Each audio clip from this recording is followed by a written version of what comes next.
So I'm just walking here. I'm summarizing the main ideas in the book The Charisma Myth by Olivia Cabane. So basically, the essential idea of it is that charisma is something that can be learned. It's not an immutable characteristic of someone, something that's, say, genetically determined. Though there are likely genetic variants associated with higher extroversion and charisma naturally. It's not something that is fixed for you. You can learn it. And within that, charisma is very good for you. It can enable you, can give you success in lots of areas. And I just looked up the definition, and it basically said charisma is a charm that can inspire devotion in others. And so if you have a greater charisma, then you can influence people in good ways. You can, well, it depends how you want to use that power, but you can use it for good ends, and it's not in a manipulative way. You can have others benefit too. Anyways, yes, it's a set of learnable behaviors, and she breaks it up into 4 different types of charisma, consisting of 3 components. The 3 components are power, presence, and warmth. And so the actual 4 types, they have varying degrees of these 3 components. So the focused charisma is someone like Elon Musk, who's a very good listener, very attentive, very present, and can pick up details from a conversation. There's the visionary, who just has an unshaking belief in his or her idea, his ideology perhaps. And the quintessential example of this would be a cult leader like Jim Jones, who got everybody to drink the Kool-Aid in Guyana. And there is kindness charisma, which is warmth and emotional connection. And this would be someone like the Dalai Lama, who just people, they love to be around just because they exude these very good vibes. And there's authority charisma, which is based off power and status. People are devoted to you because you have power, and often because they fear negative repercussions.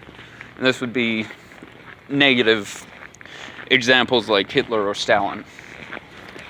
But it could also be more everyday things like a boss or something. They don't necessarily have to be evil.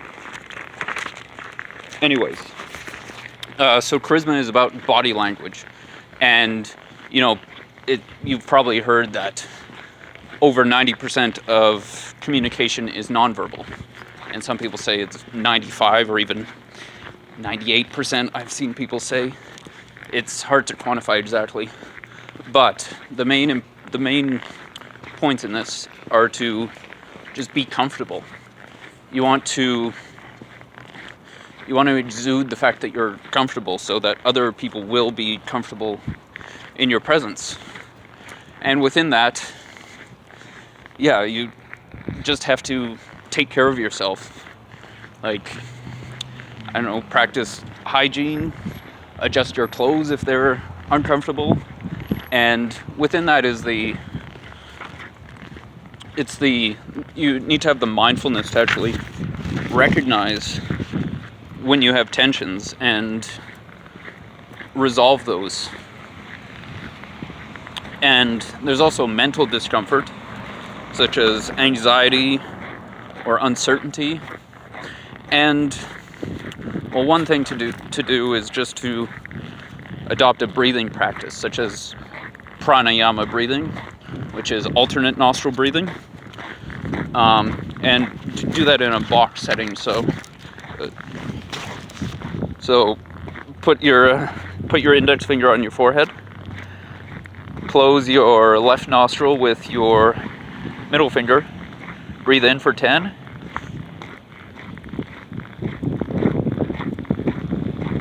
Switch the nostril.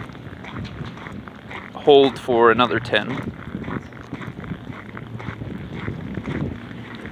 And then out for 10. And then hold the out breath for another 10. And you can do that for any count. Actually, 10 seconds is actually quite long. So do it for 5 or so.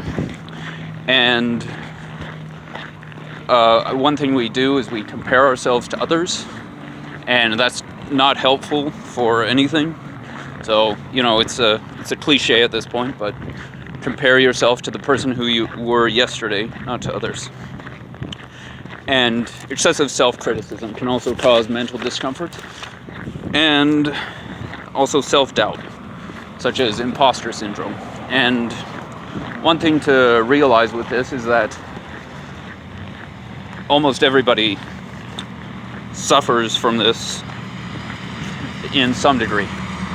And it's normal, it's common, and it's not something that's bad or special to you, because there's another 8 billion other people who are going through the same stuff. If you have negative thoughts, one thing that, say, mindfulness practice will teach you is it will give yourself a distance from those negative thoughts, and in doing that, it will release them of their negative charge. Okay, so we've talked about getting comfortable, and within growth, there's this idea of the comfort zone, and the fact that growth occurs outside of it. So we want to actually stretch it. And how can you do that? So you just want to take little steps into discomfort. So something you can do is just hold eye contact with passerby as they walk. Say you're in a lineup for coffee, you can start a conversation with a stranger. Just point at the board and ask them what's good or something like that. Ask people where to eat, stuff like that. Comment on something. Like, there's a reason we don't just wear pure drab utilitarian rags. If people, say, buy jewelry, they generally want people to notice it. Otherwise, they wouldn't have it on them. So people generally like when people notice things about them that they put time and energy into. And another thing which other people have recommended is just doing sort of weird things in public, like laying down in public. I myself do push-ups. I do sets of knuckle push-ups, usually 50. I've gone up to 70. Sometimes do handstands on the sidewalk, just against a wall. It's sort of weird, but it sort of breaks people out of the matrix, man. I'm just joking about that. And yeah, within that is just knowing that you have value to give, and you want to become the type of person that you actually want to be around. So yeah, like attracts like, and you think of values that someone you want to be with would embody, and these are quite universal. You'd want them to be trustworthy, honest, of integrity. They keep their word. They're, interesting, stuff like that. And yeah, so just try to, be that in your own life. Be the person you want to be around. Context-specific stuff. Speaking with charisma. When you're speaking, keep it positive. Generally, you want people to feel good when you talk to them. That's a basic thing about charisma. If it's a negative topic, you can find a positive spin, and you want to create vivid images for positive things. If you're talking about negative things, you want to avoid images. Body language, goes back to the other stuff, but you want to think, how would a confident person carry themselves? And embody that, and you'll see good results, because you'll become. There's being, doing, and there's having. I have a brief thing to sum that up. It's a phrase. It's has, as, does, as, is. And so you want to embody things before you actually. There's different levels, and you want to do it at the level of being, if that makes any sense.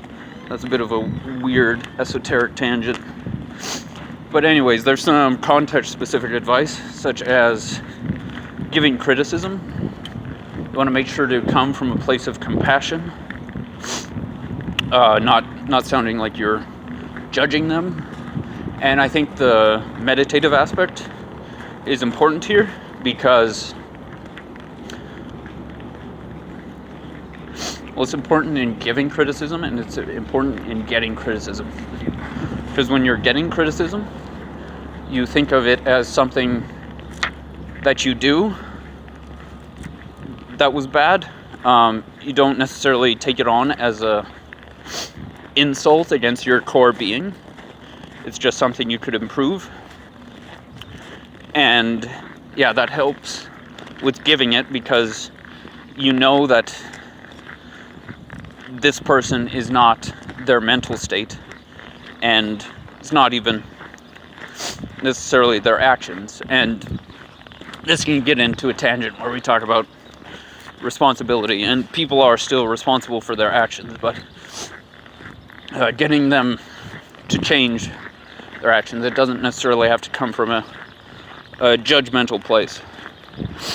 And also the context-specific advice on presenting, keep it to a simple core message, and think in stories.